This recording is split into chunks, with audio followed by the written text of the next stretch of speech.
দুবরাজপুর পৌরসভার ৬ নম্বর ওয়ার্ডে চরম উত্তেজনা। আবাস যোজনায় কাটমানি নেওয়ার অভিযোগকে কেন্দ্র করে তৃণমূল কাউন্সিলর ভাস্কর রুজ এবং তার ঘনিষ্ঠ ধনঞ্জয় গড়াইয়ের বাড়ি ঘিরে বিক্ষোভ দেখালেন স্থানীয় বাসিন্দারা।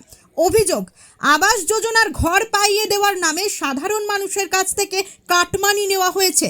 শুধু তাই নয়, দীর্ঘদিন ধরে এলাকার বেহাল রাস্তার সমস্যাতেও ক্ষোভ বাড়ছিল স্থানীয়দের মধ্যে।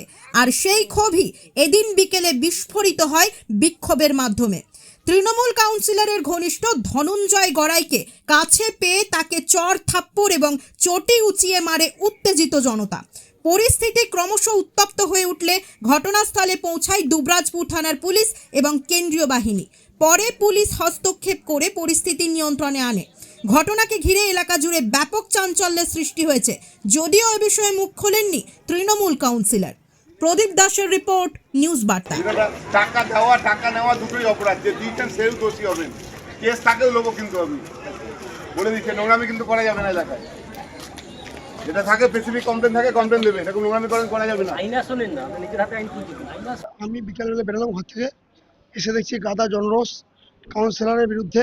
যারা যারা কাটমানি নিচ্ছে ওর ঘরে ঘেরাও করছিল, র্যাব পাঠিয়েছিল। তারপরে আমি একজনের ঘরে গেছিলো ঝামেলা করতে। আমি যেতে গেলাম, তখন আমাকে একজনা জয় চ্যাটার্জি, ভাস্কর রোজ, ধনু মাস্টার, এরা সবাই ছিল। তারা কাটমানি নিয়েছে 25,000 টাকা করে ভাড়া করার জন্য। কেউ কাছে 25,000, কেউ 30,000, কেউ কাছে 15,000।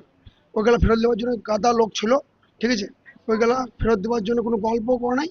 আমাকে এসে যখন চাইতে গেলাম তখন আমাকে চাকু মেরে দিল। এইটুকুই ঝামেলা, আর কিছু ঝামেলা। ভাস্কর রোজ, ধনু মাস্টার, জয়, বিশ্বজিৎ, দোলন ঠাকুর 6 নম্বর ওয়ার্ডে ওটারটাই একদম 7টা 6টা করে সবাই বাড়ি নিয়েছে। এই বাড়ির জন্য বলার জন্য, জলের জন্য বলার জন্য আমার উপর হামলা। সমস্যাটা কি? সমস্যা হচ্ছে আমাদের ওয়াটার রাস্তাগুলোর তো কোনো কাজ ঠিক নাই, দেখতেই পাচ্ছেন কি অবস্থা। টোটো দিতে এসে বেরোতে পারছে না। আর এদিকে আপনার একটা খাল ছিল, খালটার দুদিকে 15 ইঞ্চি দেওয়াল করে রেখে দিয়েছে, মাঝখানে খাল আর মাঝখানে 15 ইঞ্চি গ্যাপ। না কোনো গাড়ি পেরোবে, না কোনো টোটো কিছু পেরোবে। এবারে এখানে এটা ভেবেছিল, তৃণমূলের নেতারা ভেবেছিল 172 পার্টটাতে একটা ভোট আমরা পাবো না। ওই ভেবে ওটা ভোটের আগে থেকে 3 মাস আগে থেকে করে রেখে দিয়েছে, যাতে লোকের অসুবিধা হয়, পাবলিকের। তো প্রচুর জন্য প্রচুর অসুবিধা হয়েছে, গাড়িতে বেরোয় না। রাস্তায় যখন জাম লেগে যায় পাকুরতলা মোড়ে, তখন এই রাস্তাটা হচ্ছে মেন রাস্তা হয়ে যায়, মানে বাইক বেরোনো বা টোটো বেরোনো।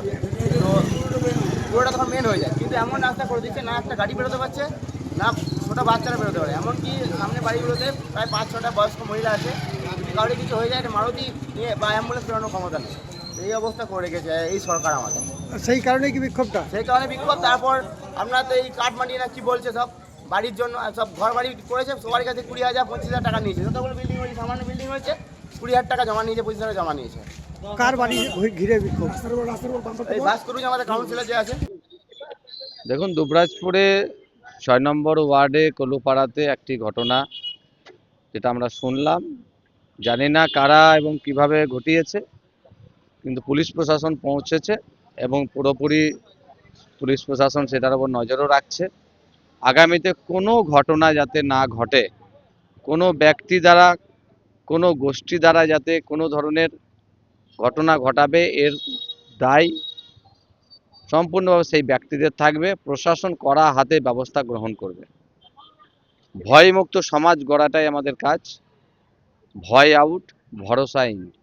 পশ্চিমবঙ্গ সরকারের একটাই সংকল্প, আইনের শাসন প্রতিষ্ঠা করার জন্য পশ্চিমবঙ্গের সরকার সংকল্পবদ্ধ। আমরা দুবরাজপুরের প্রত্যেকটা মানুষকে বলবো যে সরকারের যে নীতি আছে, সেই সরকারের নিয়ম নীতি মেনে আমরা সবাই চলবো। বাংলার মানুষের জন্য বাংলার সরকার আছে। স্বয়ং মুখ্যমন্ত্রী যে বার্তা দিয়েছেন পুলিশ প্রশাসনের মাধ্যম দিয়ে, আমরা সেগুলো মেনে চলবো এবং কোনো ধরনের ঘটনায় কেউ যাতে পরিচিত হয়ে কোনো ঘটনা না ঘটায়, এর জন্য সকলকে সাবধানে থাকতে হবে।